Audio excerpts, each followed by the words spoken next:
Hi, I'm the List Girl and welcome to my videographic journal.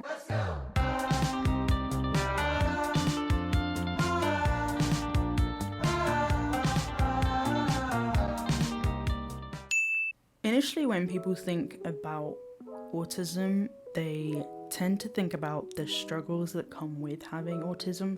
And yes, being autistic does come with a fair few of difficulties and struggles, but people on the spectrum can also accomplish great things. And so I've put together a very motivating, empowering list of known people in history who are in fact autistic. First of all, we have Satoshi Tajiri. I hope I'm saying his name right. He's the creator of Pokemon, a Japanese video game designer. The world of Pokemon was invented from his obsession with collecting bugs, which when you look at Pokemon makes a lot of sense. That and his love for arcade games led to him creating one of the world's greatest, most loved video games of all time, mine included. The invention of Pokemon Go actually led to a lot of people on the spectrum to go out into the world and socialize and indulge in something that they love with various other people, which is both collecting and gaming. Next we have Sir Anthony Hopkins, a Welsh actor, director and producer, a man who has collected and achieved many awards throughout his career. Hopkins used his exceptional memory to memorize his script in one take. This ability led Steven Spielberg begin calling Hopkins Sir Anthony Hopkins. Third on the list is Hannah Gadsby, my favourite comedian, or one of my favourite comedians. Not only is she a fellow lesbian, but someone whom I have the privilege of sharing the spectrum with. It seems to be a stereotype for some reason, and to me, that those of us on the spectrum are somehow unimaginative and humorless. However, Hannah Gadsby proves that that is very much not true. Number 4 is Dan Aykroyd, an American-Canadian stage, film and TV actor, comedian, writer and producer, best known for his roles in My Girl, Ghostbusters, Casper and The Twilight Zone.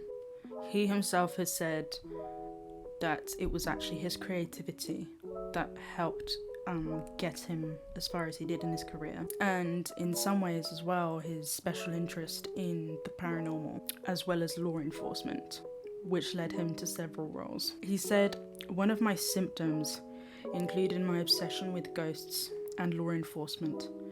I carry around a police badge with me, for example. I became obsessed by Hans Holzer, the greatest ghost hunter ever. That's when the idea of my film, Ghostbusters, was born."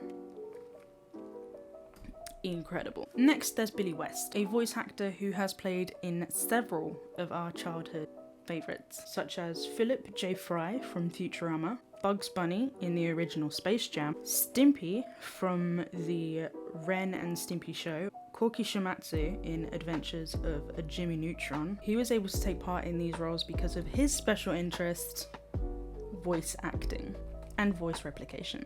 Number 6, we have Alexis Winnman, the first known autistic to compete in a Miss America pageant.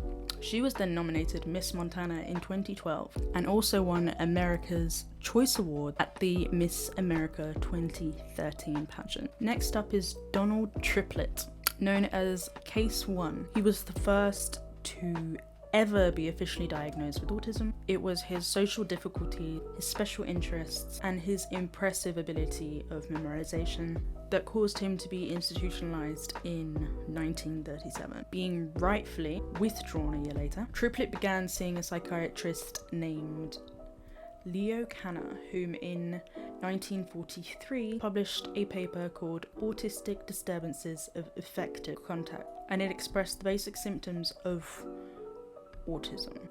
Triplett Case 1 was the catalyst for the founding label, which has allowed many a community and something to fight for, our acceptance in a neurotypical society. Number 8, Vernon L Smith, an American economist and professor. He won a Nobel Prize for his use of laboratory experiments in economic analysis, which laid down the foundations of experimental economics, stuff that I knew nothing about, and it was his powerful mind that got him to do so.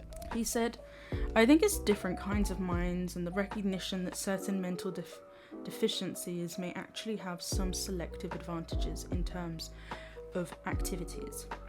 We've lost a lot of the barriers that have to do with skin colour and with various other characteristics, but there's still not sufficient recognition of mental diversities, and we don't all have to think alike to be communal and to live in a productive and satisfying world." Number 9, Dan Harmon, the co-creator of Rick and Morty. He has mentioned in the past that it is his obsessiveness and ritualistic behaviours that has helped the show become so great. It has been said that despite being quite difficult to work with, he is extremely talented and quite the visionary writer. And lastly, for this list anyways, Susan Boyle, the Britain's Got Talent sensation. A misdiagnosis at birth left her with the label of brain damaged, which is actually really rude, purely for the fact that she is different. After taking several tests, however, her intelligence levels showed to be rather above average, but it was her love especially for music that won over the heart of the Brits, and thus twice, thanks to her talent, proved many wrong. First, the doctors that labelled her brain dead, and secondly, through the use of her special interest, she proved to Britain that you should never judge a book by its cover. We have been everywhere.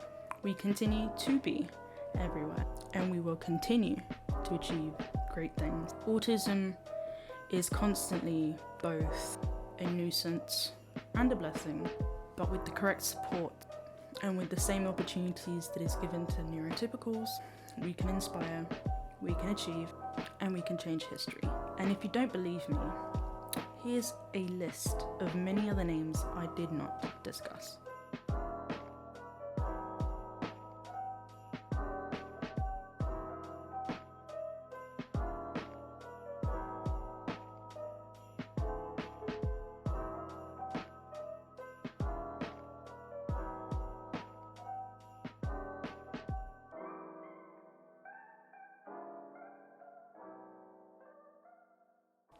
I am the list girl, and just before I log off, I have just one question for you. What is your next adventure?